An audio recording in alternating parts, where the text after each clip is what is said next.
Welcome to the Ambient Bamboo installation video on glue down installations. This video will show you a quick reference guide on what you can expect with a glue down floor installation. It's recommended that glue down floor installations be done by a professional installer. To begin, you'll need a proper trowel, a rubber mallet, 3M or Scotchguard 2080 tape for delicate surfaces, approved adhesive, adhesive remover wipes, and a 40-tooth or greater carbide saw. You will first need to acclimate your new ambient hardwood floor. Please bring your flooring boxes into your home to the room where they will be installed. Cut open the ends and along one side of each box, allowing the air to reach the flooring. We recommend letting the flooring acclimate for a minimum of 72 hours. Do not store your flooring outside or in a garage. Next, you'll need to prepare your subfloor. To begin, remove any current flooring, including tile, carpet, or vinyl. Be sure to remove all glue and staples and clean your subfloor thoroughly, so it's free of any dirt or debris. Please ensure your subfloor is level.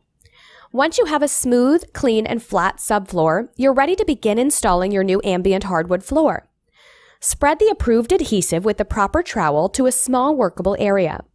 Cut your first board to a random length and lay it in place. Be sure to leave an expansion gap around the perimeter of the room.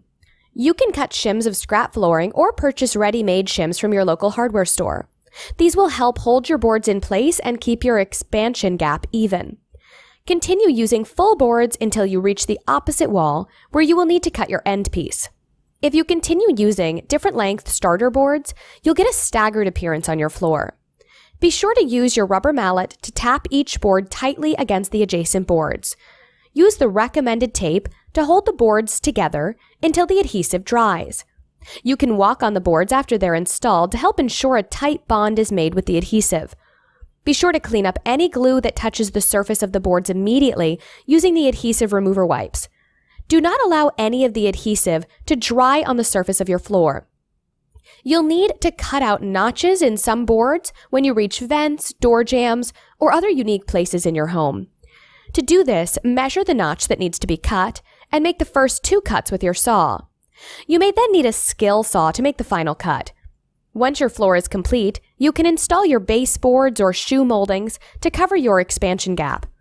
Allow your floor to dry for 24 hours prior to any heavy foot traffic or moving any furniture back. Be sure to use felt pads under all furniture to help protect your new floor.